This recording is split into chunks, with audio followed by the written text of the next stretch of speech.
بسم اللہ الرحمن الرحیم۔ السلام علیکم ورحمۃ اللہ وبرکاتہ۔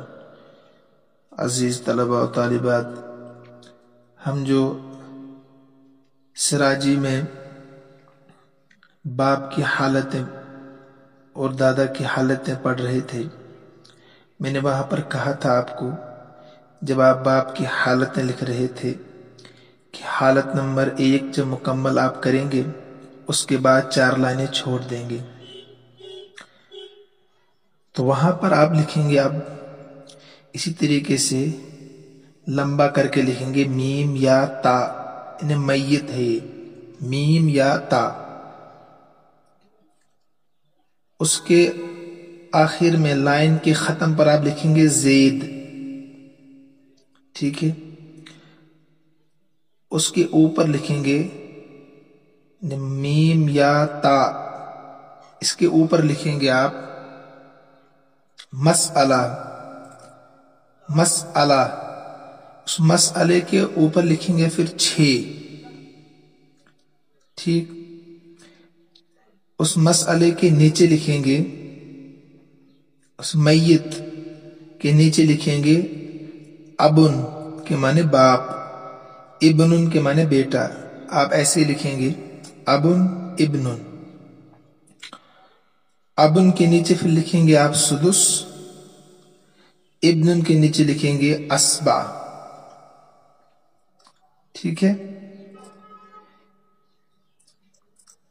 اب مثلا زید کا انتقال ہو گیا جس کو آپ نے میت بنایا ہے، آخر میں لکھا ہے زید کا انتقال ہو گیا، یہ میت ہے۔ اس کے انتقال کے بعد، مرنے کے بعد باپ بچا ہے اور بیٹا بچا ہے، وارثین میں باپ اور بیٹا بچا ہے۔ اب باپ کو کتنا ملے گا؟ تو آپ نے ابھی اوپر پڑھا جو لکھا ہے آپ نے 1 نمبر پہ، اگر میت نے باپ کے ساتھ اپنی کوئی مذکر اولاد، بیٹا، پوتا، پر پوتا نیچے تک چھوڑی ہو تو باپ کو سدس چھٹا ملے گا۔ کیا ملے گا؟ چھٹا ملے گا، 1/6۔ اس حالت کو فرض مطلق کہتے ہیں اور باپ کو اس حالت میں ذوی الفرض محض کہا جاتا ہے۔ اب یہاں دیکھیے آپ، زید کا انتقال ہوا تو باپ کو چھوڑا ہے اور مذکر اولاد یعنی بیٹا چھوڑا ہے، تو باپ کو یہاں 1/6 یعنی سدس ملا، ٹھیک ہے۔ ایک حالت ہو گئی، جو اوپر لکھا تھا اس کا پریکٹیکل نیچے آ گیا، ٹھیک ہے۔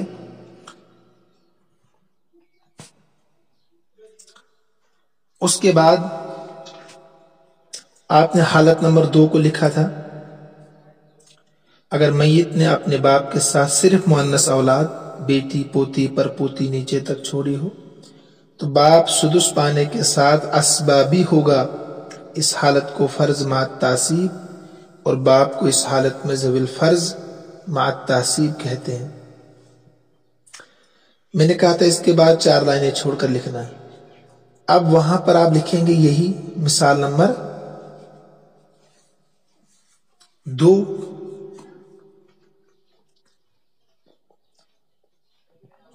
ایسے لکھیں گے میم یا تا، لمبا کر کے تا کو لمبا لکھیں گے، اس کے آخر میں زید لکھیں گے اوپر لائن کے ختم پر، اس کے اوپر ایسے ہی مسئلہ لکھیں گے، مسئلہ کے اوپر 6 لکھیں گے، نیچے لکھیں گے ابن اور بنتن، جیسے میں نے لکھا ہے۔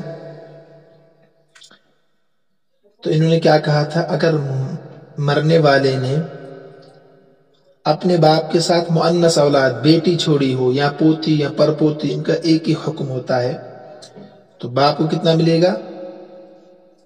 سدس 1/6 ملے گا، اور اس کے بعد وہ اسبا بھی ہوگا۔ اسبا کس کو کہتے ہیں؟ جو بچا ہوا ترکہ، ان اصحاب الفرائض کو دینے کے بعد جو بچ جائے وہ اسبا کو ملتا ہے۔ یہ دوسری حالت تھی۔ اب زید کا انتقال ہو گیا، زید نے چھوڑا ہے اپنے باپ کو اور اپنی بیٹی کو، تو बाप को पहले 1/6 दे दिया आपने, 1/6 जिसको सुदुस हम कहते हैं। उसके बाद जो बेटी है उसको मिलता है निस्फ, अगर तन्हा हो, पूरी प्रॉपर्टी में से निस्फ दे दिया बेटी को, तो 6 का निस्फ है 3, और 1 दे दिया आपने बाप को, कितना हो गया 4। अब जो 2 बच्चा है प्लस करके बाप को देंगे, तो बाप का भी कुल कितना हो गया 3। इसी का नाम है फर्ज मात तासीब, यानी फर्ज 1/6 और तासीब के माना बचा हुआ। उसके बाद आपने नंबर 3 लिखा था, अगर मैयत की कोई मुज़क्कर और मुअन्नस औलाद या मुज़क्कर औलाद की औलाद नीचे तक न हो तो बाप तन्हा होने की सूरत में पूरा तरका, दूसरे असहाब फराइज के साथ होने की सूरत में उनको देने के बाद बचा हुआ तरका पाएगा। इस हालत को तासीब महज और बाप को इस हालत में असबाए महज कहते हैं, असबाए महज कहते हैं। तो नंबर 3 पर आइए आप, जैसे मैंने लिखा इस पेज पर, ऐसे आप लिखेंगे लंबा करके मैयत, मीम या ता को लंबा करके, ता के आखिर में लिखेंगे ज़ैद का नाम, ऊपर लिखेंगे मसअला और नीचे लिखेंगे अबुन, क्योंकि बाप का ही बयान हो रहा है। तो ऊपर लिखेंगे 1, मसअले के ऊपर लिखेंगे 1 और नीचे लिखेंगे अबुन। असबाए महज हो गया बाप, क्योंकि तन्हा है। इन्होंने कहा था ना असबाए महज, असबाए महज यानी सारा का सारा तरका, सारी की सारी प्रॉपर्टी बाप को मिलेगी। ठीक है, तो जितनी प्रॉपर्टी है वो एक ही हिस्से में रहेगी और पूरा का पूरा हिस्सा बाप को मिलेगा। इसका नाम है असबाए महज, क्योंकि कोई नहीं है, ना मुज़क्कर औलाद है ना मुअन्नस औलाद है। इस नंबर 3 में आप 2 मिसालें ले लीजिए, ऐसे ही लिखना वहां पर कॉपी में, जहां नंबर 3 खत्म होगा इन दोनों मिसालों को वहां लिखेंगे आप। मिसाल नंबर 2 देखिए, ऐसे लिखेंगे मैयत, उसके आखिर में ता को लंबा करके ज़ैद लिखेंगे। फिर नीचे देखेंगे आप कौन बचा है, तो एक तो बाप तो बचेगा, ये उसी का बयान चल रहा है, और माँ भी बची है। ज़ैद जब इंतकाल कर गया उसका बाप बचा है और माँ। तो पहले माँ का हिस्सा देखते हैं।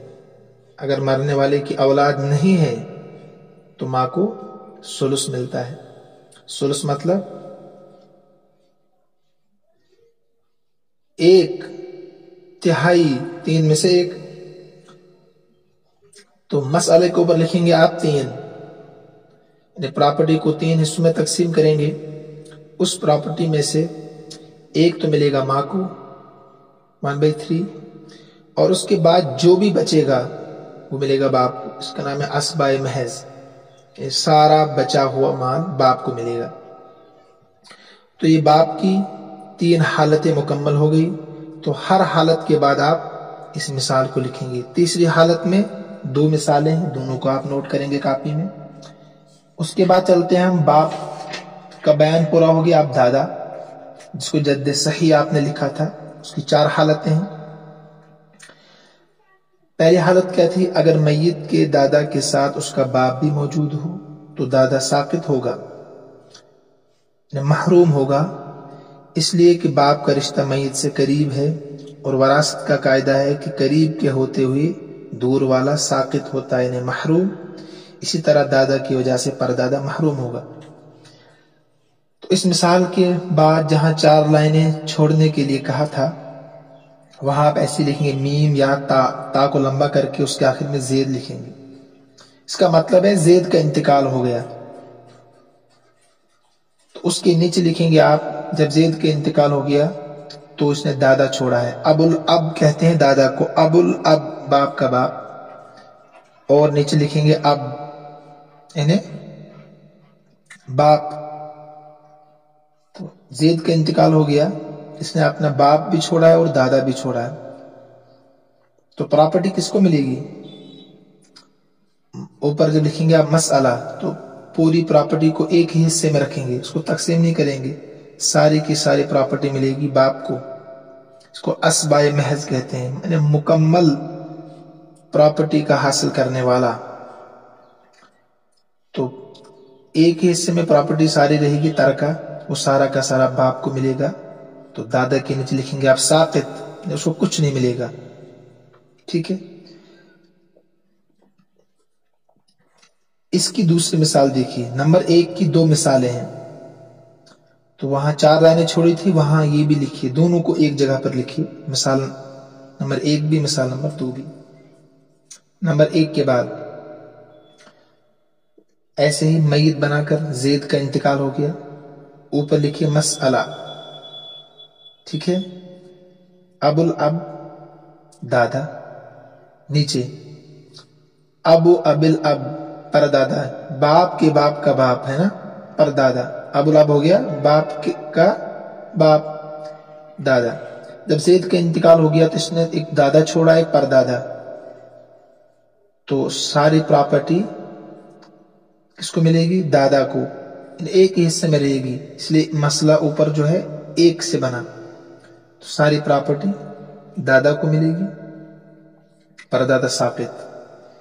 जो आपने लिखा है ना कॉपी में, करीब के होते ही दूर वाला महरूम, उसको पढ़ते हुए आप इन मिसालों को समझिए। इन मिसालों जो आपने लिखा उसका प्रैक्टिकल है ये।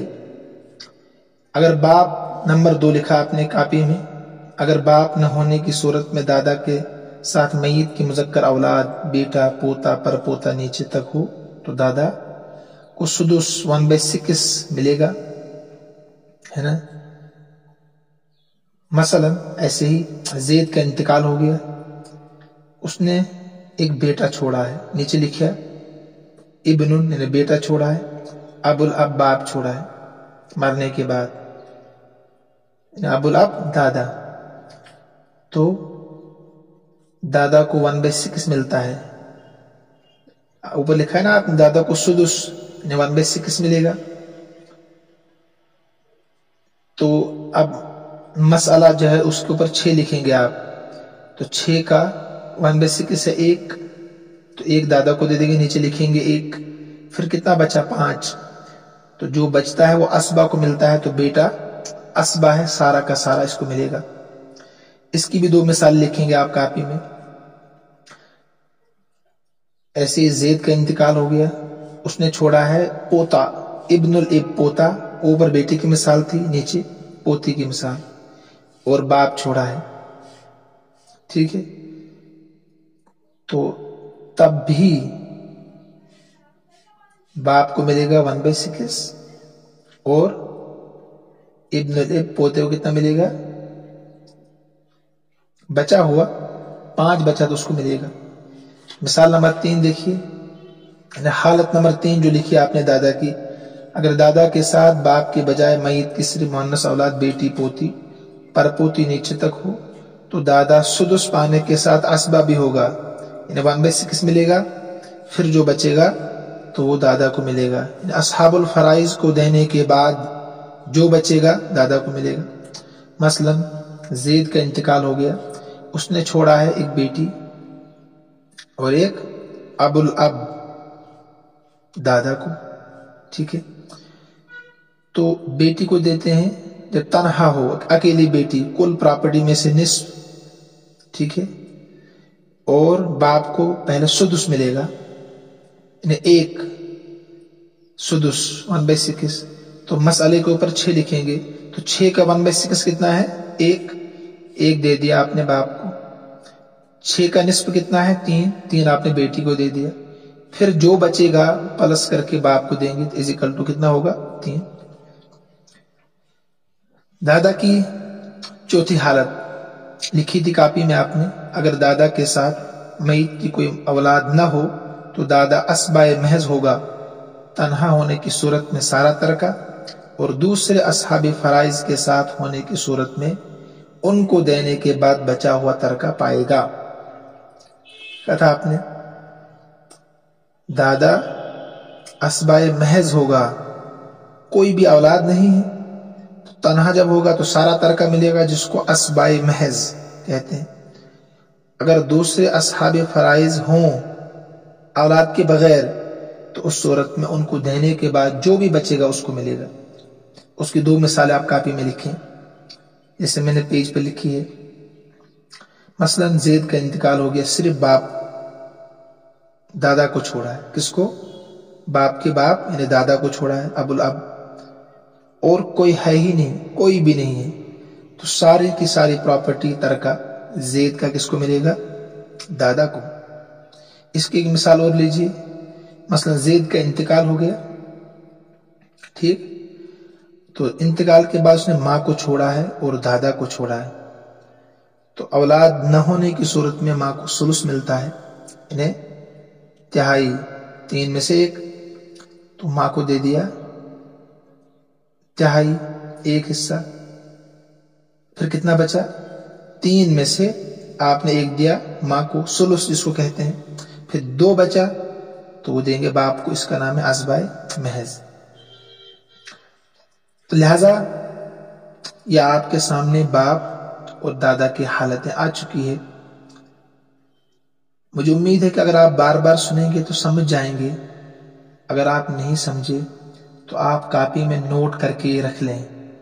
इंशाअल्लाह रहमान हालात जब ठीक होंगे मैं आपको बितफसील बोर्ड पर समझाने की कोशिश करूंगा। अगर इम्तिहान तब तक नहीं हुआ तो लिहाजा आप कोशिश करें आज ही समझने की। अगर नहीं समझे सबक आप, तो इंशाअल्लाह मैं दोबारा से समझाने की कोशिश करूंगा। फिर अस्सलामु अलैकुम।